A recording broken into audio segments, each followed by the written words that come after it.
बहुत थकन हो गई है मुझे तो। बड़ा ही बेकार हॉल था भाई। वो नौशाद भाई की लड़की थी ना रबिया, उसकी शादी पे कितना शानदार हॉल था। जून जुलाई की गर्मी में यूं लग रहा था इतने एसी चल रहे थे जैसे कि हम मरी में बैठे हो। और फिर वापसी पे हर मेहमान को एक गिफ्ट का टोकरा जिसमें ड्राई फ्रूट, चॉकलेटें, फल ठसाठस भरे हुए। खानदानी लोगों की भाई बात ही और होती है। उफ, ये लोग तो बड़े ही गंवार नीच टाइप में। मैं तो इनकी औरतों की तैयारी देख के हैरान रह गई थी। उनके कपड़े, जेवर, मेकअप। उफ, आज के जमाने में कौन ऐसा घोड़ा गंडा बनता है। और वो औरत देखी थी, शॉकिंग पिंक रंग की साड़ी पे लाल लिपस्टिक लगाई हुई थी उसने। खुदा की कसम बिल्कुल डायन लग रही थी अम्मी। देखी थी, हाँ मैंने देखी थी। ऐसे ही होता है, जब बाहर आउटडोर इश्क हो तो फिर ऐसे ही नमूने हाथ लगते हैं। आउटडोर इश्क, अरे वाह अम्मी, इतना कैची नेम है। बल्कि अपने फेसबुक पेज पे यूज करता हूँ, बल्कि आउटडोर इश्क का कोई सेगमेंट बनाता हूँ। भैंस के गोश्त की बिरयानी थी, मेरे तो मसूड़ों की रेड लग गई। तो आपको क्या जरूरत थी इतना गोश्त उड़ाने की? हाँ? वैसे मैंने एक बात नोट की है, शादियों में आप गोश्त को देख के बिल्कुल आउट ऑफ कंट्रोल हो जाती हैं। वैसे मैंने भी एक बात नोट की है रिजवान, शादी के बाद तुम बहुत ही बदतमीज हो गए हो। कोई लिहाज नहीं रहा है तुम में। लो भाई, जाग गई मिस फरत सुल्ताना। किसके मुंह लग रही है फरत? अरे मेरे YouTube चैनल के पूरे 2 मिलियन सब्सक्राइबर हो गए हैं और एड्स भी माशाल्लाह खूब आ रहे हैं। मैं कहती हूँ तुझसे ये खेल तमाशे छोड़, किसी नौकरी पर लग, नौकरी पे। ये हवाई रोजी आज है कल नहीं। अरे अम्मा, आपको क्या पता, ये आगे आने वाली दुनिया सिर्फ सोशल मीडिया तक महदूद होकर रह जाएगी और ये जितने भी आपके टीवी शोज और ड्रामे हैं ना, सब बंद हो जाएंगे। सलामी के पैसे कहाँ हैं? उसी के पास है। उसी के पास क्यों है, तेरे पास क्यों नहीं है? चल चल जा लेकर आ, चल उठ उठ।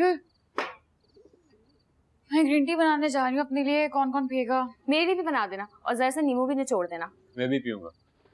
मैं तो भाई दूध पत्ती पीऊंगी, इतना खाया ही नहीं कि हाजमे के लिए ग्रीन टी की जरूरत पड़े। वैसे तो एक ने तारीफ की थी खाने की। हाँ भाई, खाना तो वाकई बहुत अच्छा था। पहले नंबर पे कोरमा, दूसरे नंबर पे खीर और तीसरे नंबर पे बिरयानी। मजा आ गया। मिर्चें बड़ी तेज थी। बेचारे जो अल्सर के मरीज होंगे ना, उनकी तो अल्लाह ही खैर करे। सलामी के पैसे उसूलन, बल्कि असूलन क्यों, हमारे यहाँ तो रिवाज है कि सलामी के पैसे लड़के वालों की मलकियत होते हैं। मेरे वक्तों में भी यही हुआ था।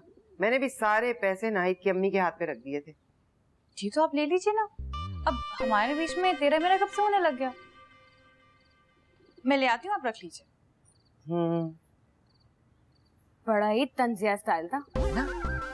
भले मिर्चे लगे, हम तो भी वही करेंगे जो हमारा दिल चाहेगा। अरे लड़के वाले तो किस किस चीज के तलबगार नहीं होते, मोटरें मांग लेते हैं, जायदादें मांग लेते हैं, और हम चुगत, हमने कोई डिमांड ही नहीं की।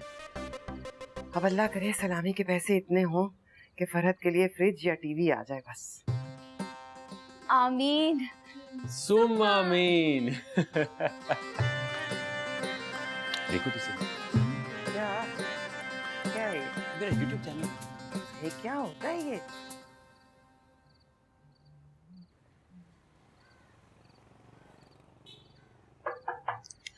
अरे बिलाल, आओ आओ। अब्बा का फोन आया था, कह रहे थे कि आपसे कुछ जरूरी बात करनी है। आपका नंबर मांग रहे थे, फिर कहने लगे कि आपसे पूछ कर दूं। हाँ तो दे दो। जी ठीक है। वैसे तुम्हारे अब्बा मुझे बड़े सुलझे हुए लगे। जी। अलबत्ता तुम्हारी अम्मी बड़ी सख्त मिजाज की लगती।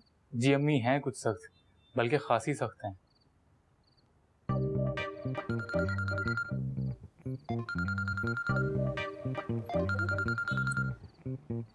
दुबई का नंबर? तो अब्बा का ही होगा। हेलो जी, वालेकुम सलाम। जी जी सब खैरियत है। नहीं बिलाल बहुत अच्छा लड़का है, बहुत ख्याल रख रहा है हमारा। नहीं किसी चीज की तकलीफ नहीं है। अब्बा ने तो कुछ ज्यादा ही एफिशिएंसी दिखा दी।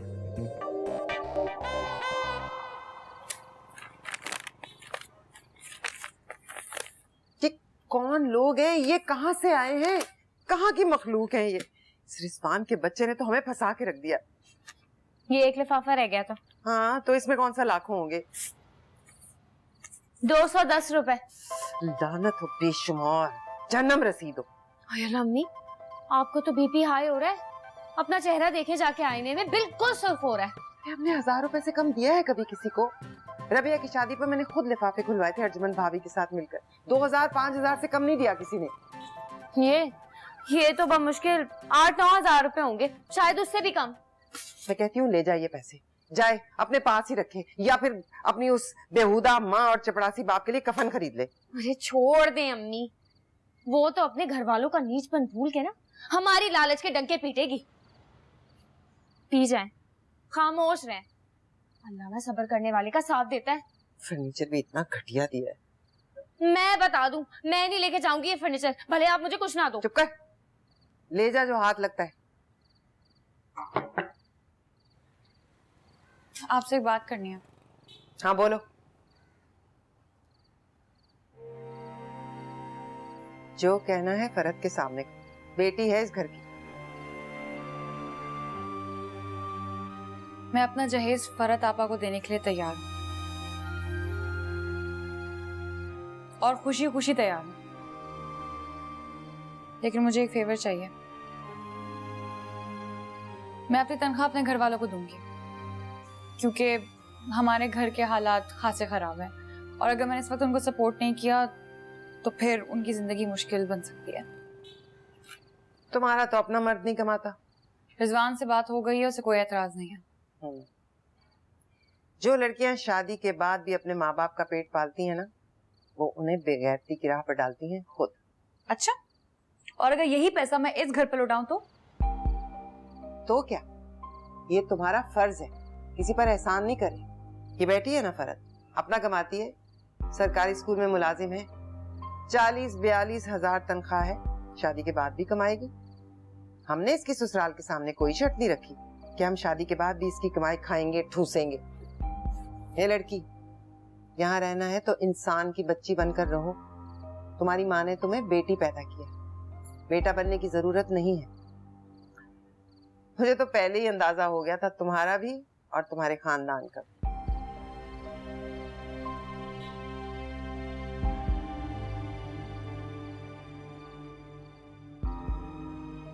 देखा देखा कैसे तेवर दिखा के गई है ये। इसके तेवर तो मैंने कहा।